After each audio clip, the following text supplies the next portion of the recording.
రెండో ప్రపంచ యుద్ధం తర్వాత ఐరోపాలో చోటు చేసుకున్న అత్యంత భీకర పోరుగా నిలిచిన రష్యా ఉక్రెయిన్ మధ్య యుద్ధం 1000వ రోజుకు చేరుకుంది. ఇరు దేశాల మధ్య సమరం భారీ వినాశనానికి దారితీసింది. 33 నెలలుగా జరుగుతున్న యుద్ధంలో 10 లక్షల మందికి పైగా ప్రాణాలు కోల్పోవడమో లేదా తీవ్రంగా గాయపడటమో జరిగింది.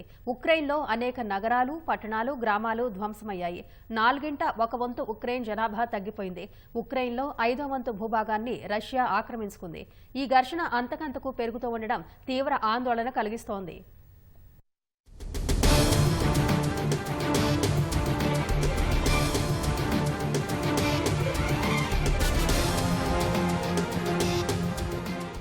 ఇరవై 21వ శతాబ్దంలోనే అత్యంత దారుణమైన పోరుగా నిలిచిన రష్యా ఉక్రెయిన్ మధ్య యుద్ధం మంగళవారంతో 1000వ రోజుకు చేరుకుంది. రెండో ప్రపంచ యుద్ధం తర్వాత ఐరోపాలో చోటు చేసుకున్న అత్యంత భీకరమైన ఘర్షణ ఇదే. 2022 ఫిబ్రవరి 24న ఉక్రెయిన్పై మాస్కో దళాలు చేపట్టిన సైనిక చర్య ఆ దేశంలో భారీ వినాశనానికి దారితీసింది. పరస్పర దాడులతో అనేక మంది ప్రాణాలు కోల్పోయారు, లక్షలాది మంది గాయపడ్డారు. ఉక్రెయిన్లో ఎన్నో నగరాలు ధ్వంసమయ్యాయి, అనేక గ్రామాలు తుడిచిపెట్టుకుపోయాయి. 2.5 ఏళ్లకు పైగా సాగుతున్న ఈ యుద్ధం ఊహకు అందని విషాదాన్ని మిగిల్చింది.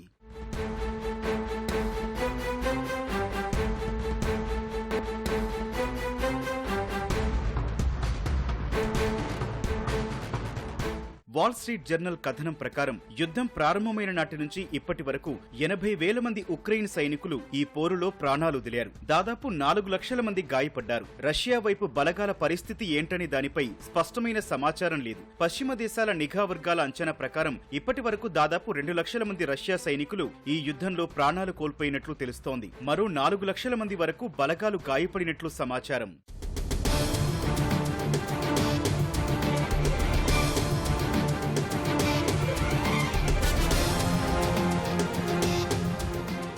ఉక్రెయిన్లోని ఐరాస మానవ హక్కుల కమిషన్ గణాంకాల ప్రకారం ఆగస్టు 31, 2024 నాటికి ఉక్రెయిన్ వైపు కనీసం 11,743 మంది పౌరులు యుద్ధంలో మృతి చెందినట్లు అంచనా. మరో 24,600 మంది గాయపడ్డారు. పౌరుల మరణాల సంఖ్య అంచనాల కంటే చాలా రెట్లు ఎక్కువే ఉండొచ్చని ఉక్రెయిన్ అధికారులు చెబుతున్నారు. కొన్ని ప్రాంతాలు రష్యా ఆధీనంలో ఉండటంతో అక్కడి బాధితులను తాము గుర్తించలేకపోతున్నామని తెలిపారు. ఈ ఏడాది నవంబర్ 14 నాటికి 589 మంది ఉక్రెయిన్ చిన్నారులు ప్రాణాలు కోల్పోయారు. యుద్ధం కారణంగా ఉక్రెయిన్లో జననాల రేటు దారుణంగా తగ్గిపోయింది. 2.5 ఏళ్ల క్రితం ఉన్న రేటుతో పోలిస్తే ఇప్పుడు 3వ వంతుకు పడిపోయింది. దాదాపు 4 లక్షల మంది పౌరులు ఉన్న ఊరిని వదిలి దేశంలోని మరో ప్రాంతానికి తరలి వెళ్లాల్సి వచ్చింది. 60 లక్షల మందికి పైగా ఉక్రెయిన్ పౌరులు ప్రాణభయంతో దేశాన్ని వీడి ఇతర దేశాలకు శరణార్థులుగా వెళ్లారు. ఉక్రెయిన్ జనాభాలో 1 కోటి మంది తగ్గారు. ఇది ఆ దేశ మొత్తం జనాభాలో 25% కావడం గమనార్హం. ఈ సుదీర్ఘ సంఘర్షణ కారణంగా గతేడాది డిసెంబర్ నాటికి ఉక్రెయిన్ $152 బిలియన్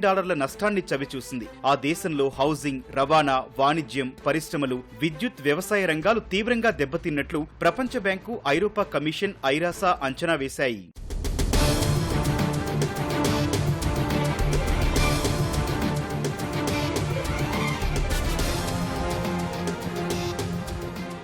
ఉక్రెయిన్పై దండయాత్రకు దిగిన రష్యా ఆ దేశానికి చెందిన 5వ వంతు భూభాగాన్ని ఆక్రమించుకుంది. ఇది గ్రీస్ దేశ విస్తీర్ణంతో సమానం. 2022లో ఉక్రెయిన్ 3 వైపులా చుట్టుముట్టిన రష్యా ఒక దశలో రాజధాని కీవ్ శివార్లకు చేరుకుంది. ఉక్రెయిన్ తూర్పున ఉన్న డాన్బాస్ ప్రాంతం మొత్తాన్ని రష్యా తమ ఆధీనంలోకి తెచ్చుకుంది. రష్యా దాడుల్లో ఫ్రంట్ లైన్ లో ఉన్న అనేక ఉక్రెయిన్ నగరాలు, పట్టణాలు పూర్తిగా ధ్వంసమయ్యాయి. ఉక్రెయిన్లో విద్యుత్ వ్యవస్థను లక్ష్యంగా చేసుకుని రష్యా భీకర దాడులు చేసింది. భారీ నష్టాన్ని కలిగించింది. అనేక మౌలిక వసతులను నామరూపాలు లేకుండా చేసింది. ఉక్రెయిన్ నుంచి ఆహార ధాన్యాల సరఫరా నిలిచి ఒకానొక దశలో ప్రపంచంలో ఆహార సంక్షోభానికి కారణమైంది.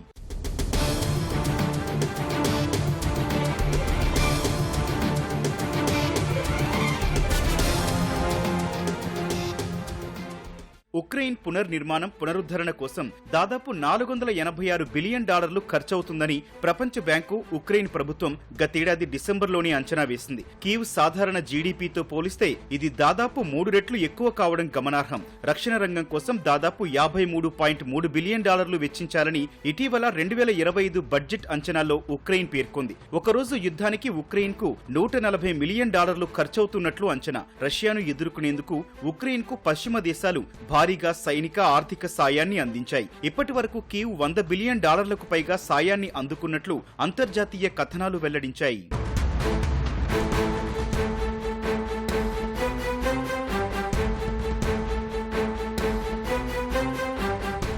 రెండున్నరేళ్లుగా కొనసాగుతున్న రష్యా ఉక్రెయిన్ మధ్య యుద్ధం అంతకంతకు తీవ్రమయ్యే అవకాశాలు కనిపిస్తున్నాయి. ఉక్రెయిన్తో యుద్ధంలో వేలాది ఉత్తర కొరియా సైనికులను రష్యా రంగంలోకి దింపింది. ఈ నిర్ణయంతో ఆగ్రహం వ్యక్తం చేసిన అమెరికా తాము సరఫరా చేసిన దీర్ఘశ్రేణి క్షిపణులను రష్యాపై ప్రయోగించేందుకు ఉక్రెయిన్కు అనుమతిచ్చింది. అమెరికా నిర్ణయం మూడో ప్రపంచ యుద్ధం వైపు నెడుతుందని ఇప్పటికే రష్యా హెచ్చరించింది.